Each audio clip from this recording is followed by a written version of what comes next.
Hello, this is Andreas from Nordic Tarot, and I'm here with a love reading for the second half of October. And I just want to mention, as always, that before we get into the readings, that these readings are general and they won't, and really they can't resonate with everyone. So I really hope there is a message for you, but if there is not, I'm sorry. Thank you, and I hope you enjoy your reading. Hey Leo, Sun, Moon, and Rising. This time around, your underlying energy is the Nine of Cups, and the Nine of Cups is a card about like manifesting, it's wishing, it's that next step on the Cups journey, right? Because the Nine of Cups is a great place to be. You have one more cup to go to reaching the Ten of Cups, which is, emotional fulfillment, happiness, celebrating with, it's to do with family sometimes. And the underlying energy is the energy that's kind of permeating throughout the entire reading, right? It's like what kind of informs the other cards. So, what is this reading about then? Is this about wish fulfillment? Is this what you are wishing for? This is what you're manifesting. And the problem circumstance, or the heart of the reading, is the Emperor. And the Emperor is someone who is an authority figure. This is someone who is in control, has power, very controlled, has a lot of control over himself, about his situations usually, and he's also used to being in control. The Emperor's motto is my way or the highway, and he doesn't really deal with other people like, okay, whatever you're saying, but I'm doing this and I'm saying this, and that's what he follows and that's what he does. Like, the kind of flip side of the Emperor sometimes is that he can be a bit stubborn, like he doesn't really want to do things any other way than what he's used to or what he knows, because he knows that works. So I just feel like this is about control and like being in charge, like that kind of thing. And it's like, it can even be someone you're dealing with. It can even be a father figure sometimes. But the Emperor is crossed by the Two of Swords, and the Two of Swords is one of the choice cards, and it's a difficult choice to make, because this is something we either don't want to look at or something we feel like we don't have enough information to make a choice. And if you look at the picture, this woman with these two swords, she's got a blindfold on, and that's kind of what that's implying, that you don't want to look or you can't see. And like, what is this about? Like, what is the Emperor and the Two of Swords telling us? Like, to me, it looks like this is a difficult choice, and it's to do with some kind of control. If the Emperor is you, then this is, this can be about letting go of control, or maybe you're dealing with someone who is used to being in control a lot and having a lot of control, or someone who's just a controlling or controlled person. I know I've said that word a million times now, but to me, it kind of looks like you're the person in control here. I'm kind of basing that a lot on your feelings, because the Two of Pentacles is a lot about having control or putting a lot of effort into something, and that, and then maintaining control can have to do with that. But in your past energy, you have the Justice card, so there could have been some injustice in your love life, for example, in the past.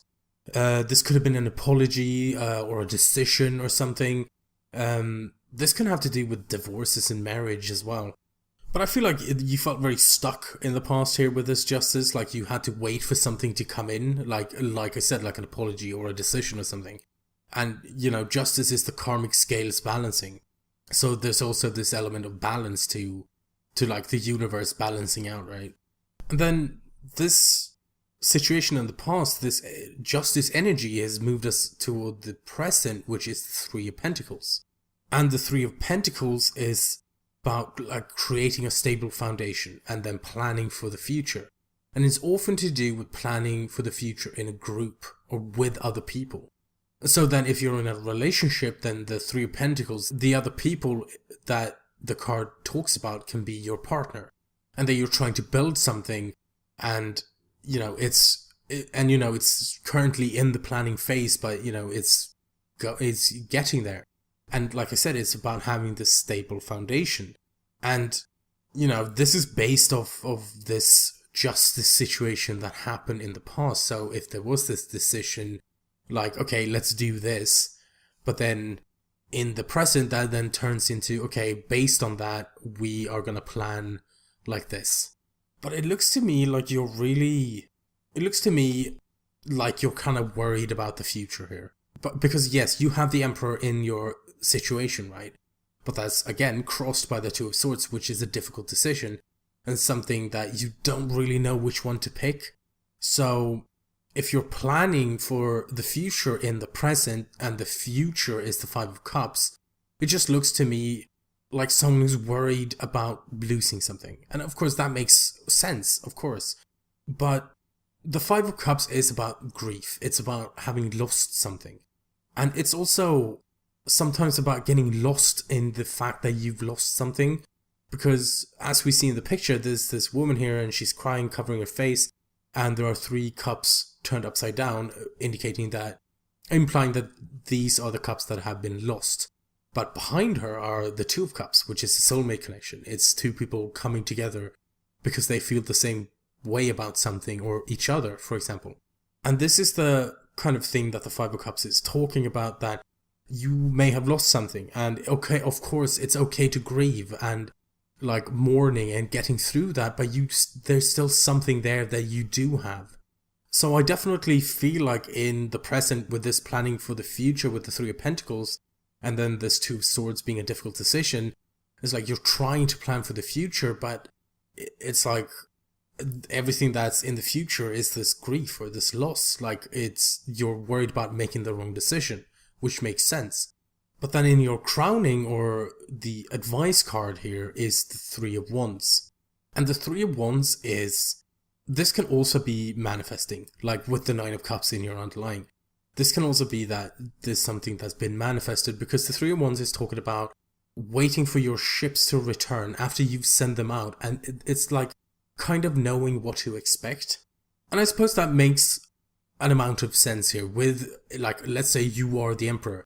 This is someone who's in control, who knows what they're doing. But then, why would the Emperor have this Two of Swords energy? Yeah, it's a very difficult decision to make. There's something you don't want to or can't see. But then in the present, you're planning for the future with the Three of Pentacles. And it looks like you kind of know what to expect anyway with the Three of Wands. So I feel like the Two of Swords and this Five of Cups potential future here, like, what is it you're worried about? What is it that makes this Two of Swords happen? What is the difficult decision? And it's this kind of thing, like, where the crowning or the advice card is kind of saying, like, you know what to expect.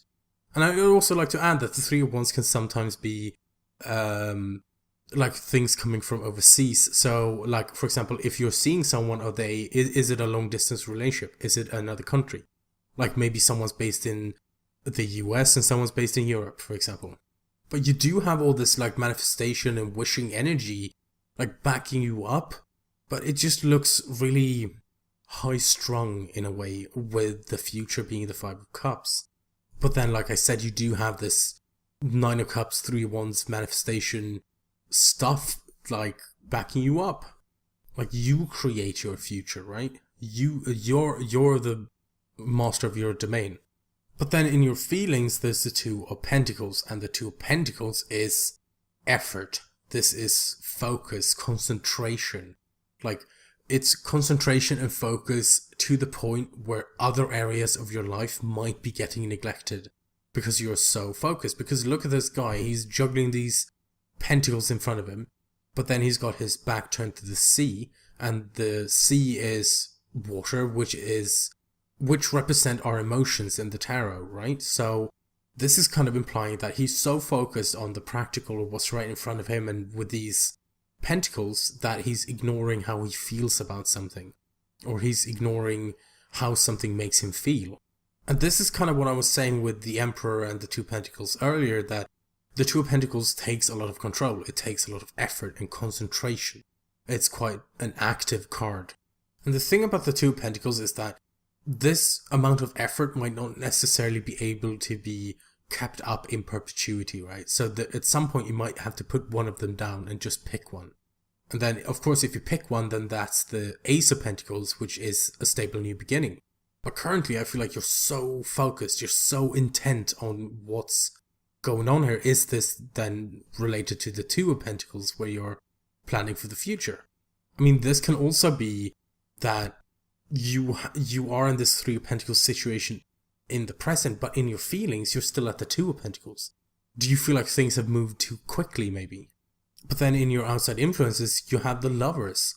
And this is a soulmate card. This is a choice. It's a head or heart decision. And it's just love in general. It's love for your work or what you do, like as a hobby, or loving your partner or yourself, or loving the relationship you're in. This is just love in general. It's just love. And like I said, it's also a soulmate card. Have you not yet met someone? Is this a soulmate coming in for you? Because the outside influence placement is something that's affecting the situation currently. It's all around the reading, but it's something that we might not necessarily have noticed yet. So if you're single, this might be someone coming in. Like if you're with someone, this can be rekindling those love emotions, right? But of course, let's not forget about this choice, because as we've been through multiple times now, what's crossing the Emperor in the current situation? A choice. A difficult choice. But then you have the Lovers here, where that's a choice between head or heart. That's a choice between what you love and what might be logically the most sensible thing to do. But then we also have the question of, why wouldn't you pick what you love? Why wouldn't that be the choice? And of course that brings in a whole slew of questions, right? Like, is it societal pressure? Is that just what you're supposed to do because that's how society works? Or is it family or religion? You know, it can be cultural. And you don't have the Hierophant here, which if you did, that would be something I'd be pushing more, because that is what the Hierophant is about. But you don't have the Hierophant here. But like, you're worried about this choice with the Emperor and the Two of Swords, but then in the outside influence, like I said, there is this, it almost feels to me like the choice is becoming more clear, that you know, and then how do you make that choice? And of course, if you feel like going the logical path, that's completely up to you, and that's a completely understandable and respectable decision to make. But I feel like the choice might still be difficult, but it doesn't feel so confusing anymore. I hope that makes sense, because like I said, the Two of Swords is something that we might not want to look at, or we don't have enough information, we feel anyway, to make the choice. But then I feel like that kind of clears up if the Lover's energy comes in, right? And in your hopes and fears placement, you have the Page of Wands.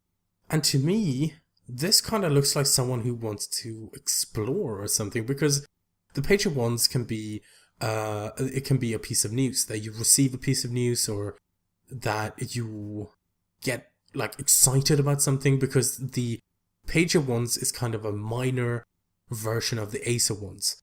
And the Ace of Wands is, you know, passion and excitement and starting new projects. But the Page of Wands, on the other hand, is like a spark of something, a spark of enthusiasm, for example. Or like coming back to like, oh, this is why I'm so excited about this. And it kind of reignites it, right? Or has the potential to, at the very least. But the Page of Wands can also be exploration. I feel like the Page of Wands and the Fool can be quite similar sometimes, or they give off the same kind of energy to me sometimes, where the Fool is very excited about this new beginning and taking a leap of faith and finding out what's going on around them.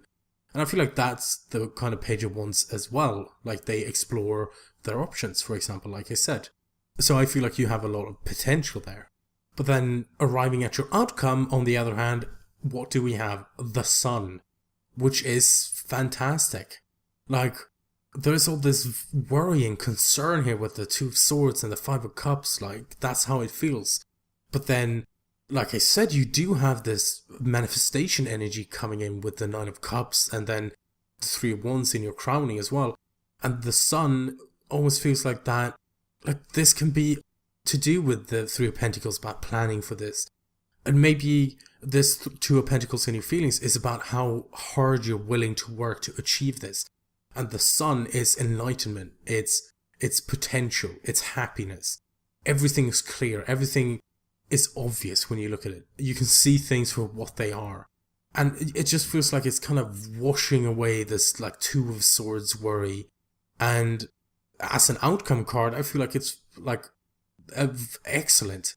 Like the Sun is one of those cards where you just can't say very many negative things about it. It's just, and when it comes up in a reading, it also touches all the cards around it, making them lighter and more enlightened and illuminates things in the reading.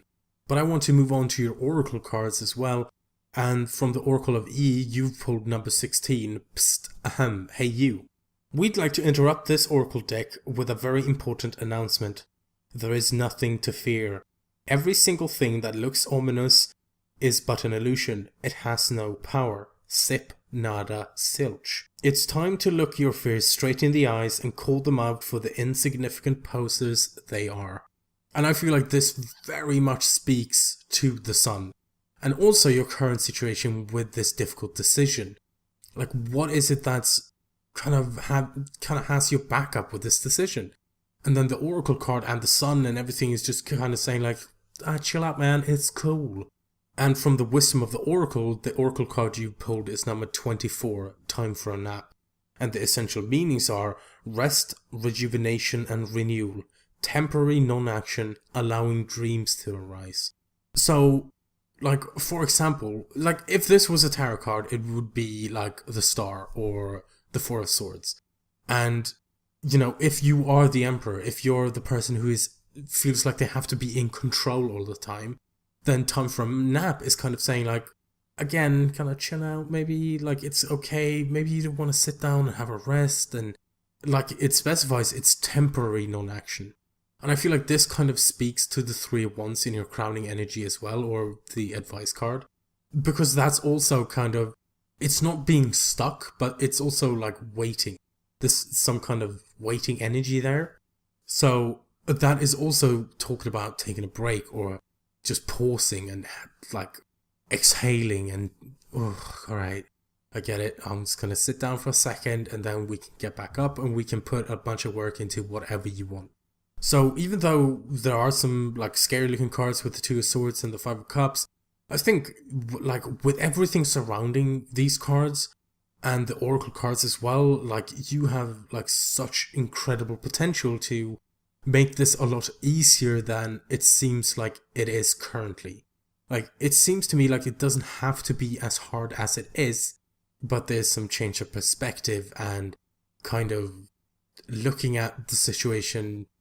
What's going on? Why am I doing this? Do I have control? Do I want control? You know, and these kind of things, right? And like I said, it looks like you have amazing potential. You have the Sun in your outcome, which is always nice. And I think you have like some really great energies that you can make like fantastic use of in the coming future. So that was your reading for mid-October. I really hope that was a message for you, and you know, like I said, these readings are general and it's kind of impossible for it to resonate with everyone. But if it did resonate or if it didn't resonate and you want some more answers, you have some questions about other like aspects or areas of your life, maybe there's some situation you're in, then you can contact me through my email, which you'll find below in the description box. You know, I'll give you some information about prices and the kind of readings I do. And as always, if you are wondering what kind of decks I've used or anything like that, you'll find most of the information down below in the information box as well. I know I keep changing things up and doing things differently, but I'm trying to find my way of doing it and kind of what suits me, and as well as input from my viewers, of course. But until next time, I hope everything goes well with the messages that were there for you, and if nothing else, I'll see you next time.